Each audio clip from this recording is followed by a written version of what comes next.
I, 23 female, have an Irish twin, 24 female. We've been living together for 2 years. She's a single mom of a toddler. When we first moved in together, the apartment was only in her name and she let me live with her.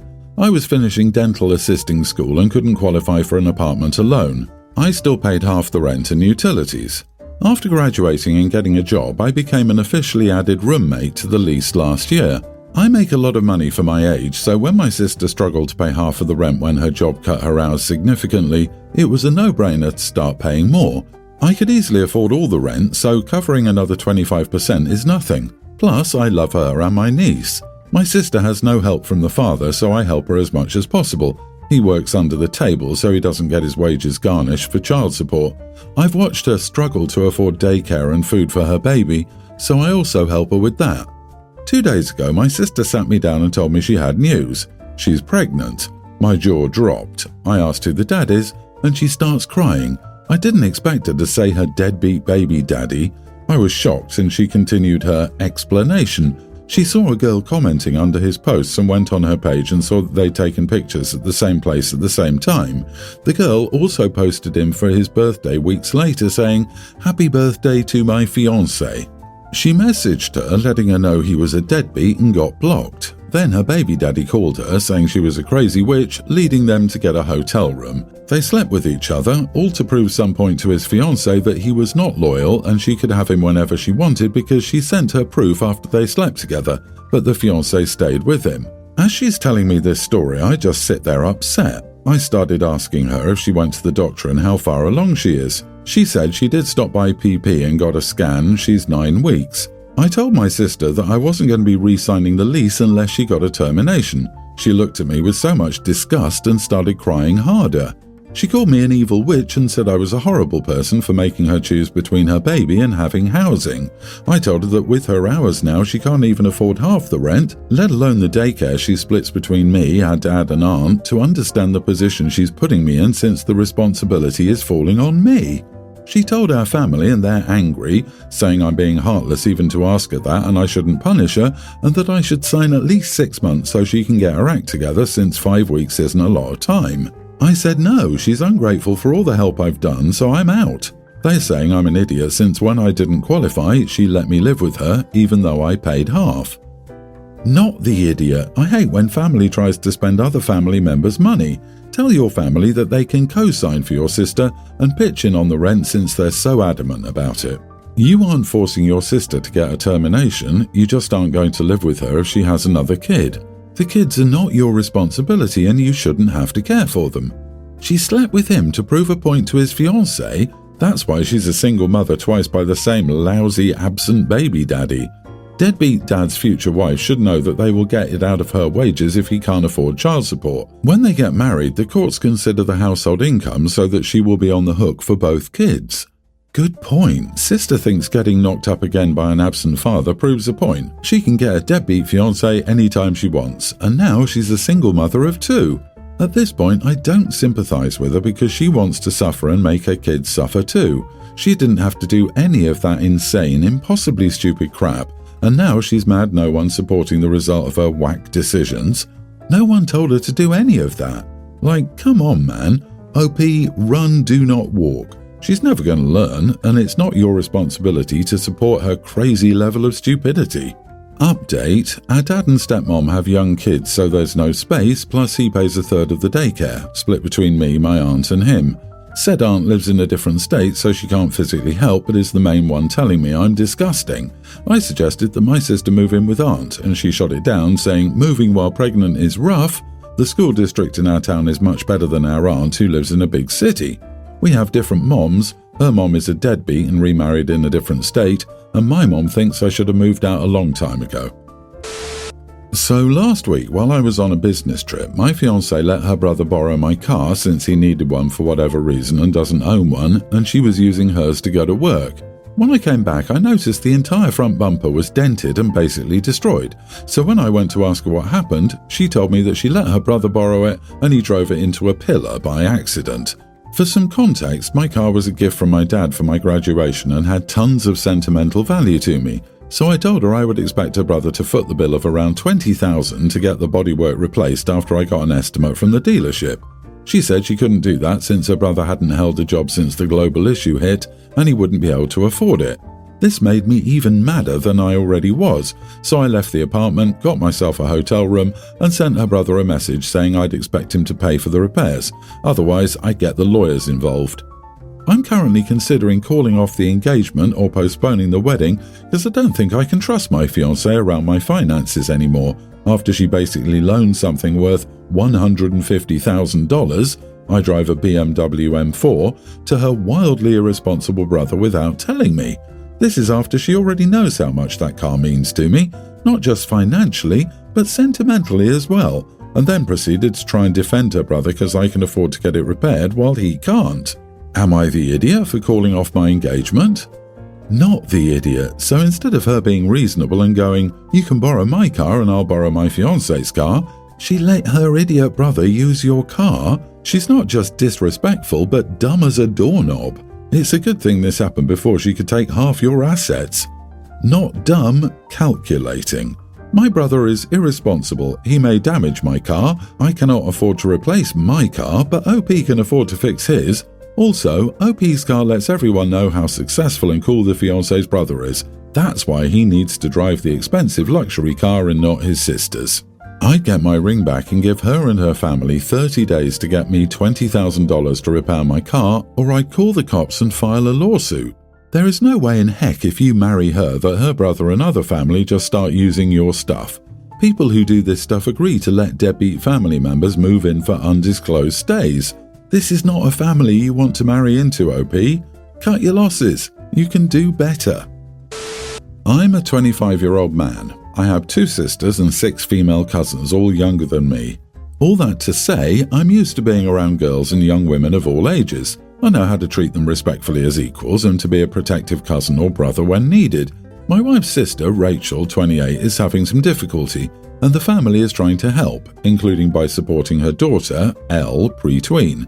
My in-laws had Elle over for dinner, while Rachel was at home catching up on household stuff, and my wife and I were there too. Elle kept talking about a tea party Rachel would take her to the next day. She was very excited about it, like it's all she talked about, haha. The next day, Rachel reached out in the family chat, asking if someone could take Elle because she felt sick. Everyone was working except me, so I asked her for the information, picked up Elle and took her. The event flyer on the door said it was for girls and their moms, grandmas, aunts, godmothers, etc. When I got there, I explained I was standing in for her mother and I asked if I could stay and participate with Elle. They said yes, but I know I was side-eyed the whole time. Whatever, I was there so Elle could have fun. We drank tea, coloured pictures, and did a few other activities. At the end, each girl got to take a picture with their adult person, which was supposed to be posted on their social media later, so I took a picture with Elle. The next day, I went onto the group page. I had to request access to get the picture to send to Rachel. It wasn't posted with the others. I couldn't figure out who to message, so I left a comment that said, "Can I please get the picture of me and my niece? Thanks." I didn't hear anything back, so I decided to check the group again, only to find a post by one of the participants stating how uncomfortable they were with a man at the event. This was followed by comments such as, "Probably thought he could sneak into the girls' room or something. Was probably waiting there to mansplain anything he could." The one that made me so mad I could only laugh was, "Typical to insert a man where he wasn't invited." Other comments expressed anger that I wasn't asked to leave, with one person even saying the police should have been called. The thread was eventually locked and deleted. I haven't looked since. I don't know any of these people. I spoke to maybe one person there and there were more comments than there were even people in attendance. I've only told my wife about this so far because I'm dumbfounded. But am I the idiot for simply taking my niece to an event? Yes, it was for women, but was the better alternative really to not let her participate in something she was excited about after literally driving her to it? I do plan to tell Rachel that I don't think Elle should go back there. I don't trust them not to try to ask her if she's safe or something else out of line. Rachel is not part of the group that hosted it. I think she learned of the event somewhere else. To clarify, my sister-in-law did not know this was a woman-only event. She was told of it via word of mouth, and I didn't see that information on the flyer until my niece and I were at the door. Also, there was one other man there. The person making the snacks, I believe, is an employee of the little cafe it was held at. I've seen him there before. There were 10 to 15 women at the event itself. Not the idiot. You asked permission, it was granted, and you did nothing wrong. The comments you got on that page, though, were freaking disgusting. You were a good uncle, and I commend you for doing whatever possible to give your niece an excellent time. The big factor here is that you asked if it was okay for you to stay, rather than just assuming it. Those people were out of line. Keep up being an awesome uncle, and don't let this hiccup dissuade you from being the best one you can be. As a public school teacher with a wife who works year-round, I did many things like this. I was flat out told by several mom groups that dads weren't welcome. I couldn't find a group for my kids to socialize with. I hate to say it, but I think it's a mix of things. They have uninvolved husbands and are jealous. They are there to socialize with other moms and don't want to have an awkward conversation with their husbands about a man they were talking to. Flat-out misogyny involving gender roles. Heaven forbid, gasp, you were a gay or single dad who doesn't need a mom at all. The funny part is, as a teacher, I'm used to socializing in female-dominated environments. It's sometimes even hard to small talk with random dads because I don't know a thing about sports. In today's world, where damn near everybody is trying to fight against gender bias and becoming a more tolerant world, this is insane. I, 32 male, am getting married to my long-term girlfriend Gemma, 30, at the end of next month. Now, Gemma and I are having a small wedding with only close family and friends invited, mainly because we don't want it to inconvenience others, and choosing a venue is hard due to Gemma's allergy. Gemma is allergic to dogs and is terrified of them due to a freak accident when she was younger. That's also when she found out she's allergic to them. While her allergy is not deadly, even when taking anti-allergies, her face would get significantly swollen and have red marks all over it that are visible even with heavy makeup, and she would constantly sneeze.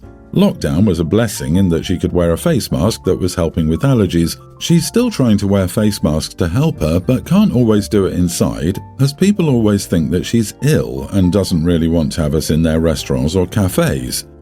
And to the issue, my sister Kate has diabetes and has a service dog, Lenny, to help her. I absolutely adore him, and Gemma isn't scared of him either. However, due to Emma's allergies, I've reminded Kate not to take Lenny to our wedding.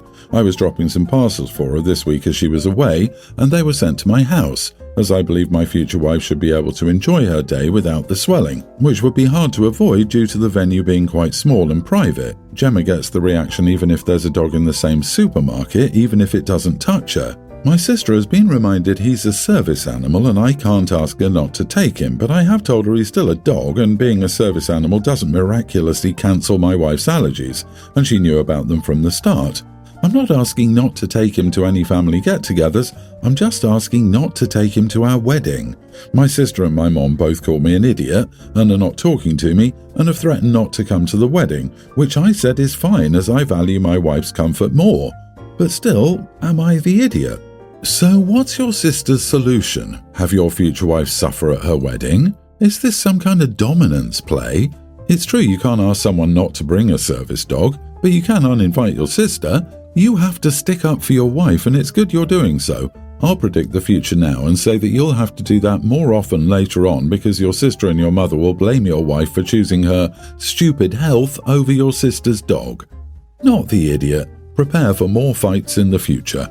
Your sister has to be reminded that she can only enforce bringing her dog to public spaces. She can't force allergic people out of private places to spend her time there. And people like her can spend some hours without that dog. She won't die. She can test her blood sugar herself for one. If she's unsure, she can have her mother stay by her side to check on her.